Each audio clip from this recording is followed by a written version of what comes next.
കർത്താവിൽ ഏറ്റവും അനുഗ്രഹിക്കപ്പെട്ടവരെ, അഡ്വൻറ്റ് ടോക്സിലേക്ക് ഏവർക്കും സ്വാഗതം. 23-ാം ദിവസം നമ്മുടെ കർത്താവായ യേശുമിശിഹായുടെ വചനത്തെ ധ്യാനിച്ചുകൊണ്ട്, നമ്മുടെ കർത്താവായ യേശുമിശിഹായെ തന്നെ നേരിട്ട് ധ്യാനിച്ചുകൊണ്ട്, കർത്താവിൻ്റെ സുവിശേഷത്തെ നമ്മളെ തന്നെ നമ്മുടെ മനസ്സിൽ ദൈവത്തിൻ്റെ വചനത്തെ സ്വീകരിച്ചുകൊണ്ട് നമുക്ക് തുടങ്ങാം. ഇന്നത്തെ ഒരു സുവിശേഷ ഭാഗം വിശുദ്ധ ലൂക്കോസ് എഴുതിയ സുവിശേഷം 2-ാം അധ്യായം 10-ാം വാക്യമാണ്. ദൂതൻ അവരോട് പറഞ്ഞു, ഭയപ്പെടേണ്ട, ഇതാ സകല ജനത്തിനും വേണ്ടിയുള്ള വലിയ സന്തോഷത്തിൻ്റെ സദ്വാർത്ത ഞാൻ നിങ്ങളെ അറിയിക്കുന്നു.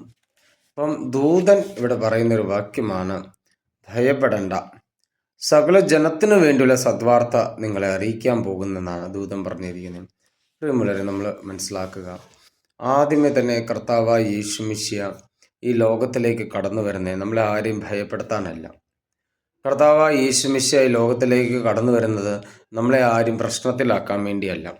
കർത്താവായ യേശുമിശിഹാ ഈ ലോകത്തിൽ കടന്നു വരുന്നത് നമുക്ക് കുറേ സങ്കടങ്ങളും ദുഃഖങ്ങളും തരാൻ വേണ്ടിയല്ല.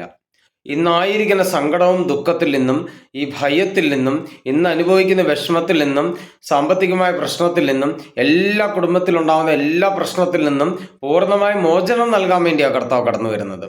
അപ്പം കർത്താവ് ഈ ഭൂമിയിൽ കടന്നു വരുമ്പോൾ ഈ ഭൂമിയിൽ നിത്യസമാധാനമാക്കി തീർക്കാൻ വേണ്ടിയാണ് കർത്താവ് വരുന്നത്. അപ്പം സമാധാനം കർത്താവിൻ്റെ അടുത്തായിരിക്കുന്നത്. സമാധാനം കർത്താവാണ്, പ്രകാശം കർത്താവാണ്. അന്ധകാരത്തിൽ ജീവിക്കുന്ന നമുക്ക് വേണ്ടി പ്രകാശമായി തീരാൻ വേണ്ടി സ്വർഗത്തിൽ നിന്നും ദൈവം ഇറങ്ങി വരുന്നത് നമ്മളെ ആ പ്രകാശത്തിലേക്കും ആ സ്നേഹത്തിലും ചേർത്ത് വെക്കാൻ വേണ്ടിയാണ്. യഥാർത്ഥത്തിൽ ആ പ്രകാശം, ആ സ്നേഹം കർത്താവ് ഇറങ്ങി വരുമ്പോൾ നമ്മൾ ഭയപ്പെടാൻ പാടില്ല, നമ്മൾ സന്തോഷിക്കണം, നമ്മൾ ആനന്ദിക്കണം.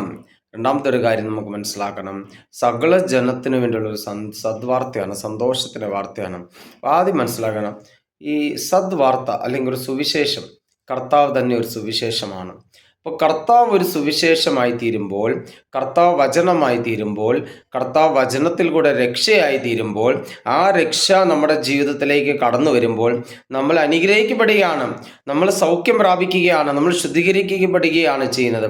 നമ്മൾ മനസ്സിലാക്കണം, കർത്താവിൻ്റെ സാന്നിധ്യം അതൊരു സദ്വാർത്ത, സന്തോഷം, അനുഗ്രഹം, ദൈവസ്നേഹം, ദൈവത്തിൻ്റെ ചൈതന്യമാണ് നമ്മുടെ ഇടയിൽ തരുന്നത്. അപ്പോൾ ആ ദൈവത്തിൻ്റെ സ്നേഹവും ദൈവത്തിൻ്റെ ചൈതന്യമാണ് നമ്മുടെ ഉള്ളിൽ ഏറ്റവും അനുഗ്രഹമായി തീരേണ്ടത്. പിന്നെ ഒരു കാര്യം മനസ്സിലാക്കുക, ഈ ക്രിസ്മസ് എല്ലാവർക്കും ഉള്ളതാണ്, എല്ലാ വിശ്വാസികൾക്കും ഉള്ളതാണ്. നമ്മളെല്ലാവരും ഒരുമിച്ച് പരസ്പരം ക്രിസ്മസ് വിഷ് ചെയ്യും.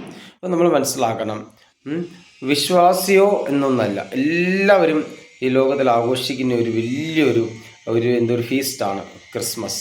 അപ്പം നമ്മൾ മനസ്സിലാക്കുക, ഈ ഒരു ക്രിസ്മസ് കാലത്ത് എല്ലാവരും ക്രിസ്മസ് ആഘോഷിക്കും. നമുക്ക് ദേഷ്യം, പിണക്കം, വിദ്വേഷം ഇതെല്ലാം ഉണ്ടെങ്കിൽ അതെല്ലാം ഒന്ന് മാറ്റിവെക്കുക, അതെല്ലാം മറന്നേക്കുന്നേ, അതൊന്നും വെച്ചിട്ട് കാര്യമില്ല.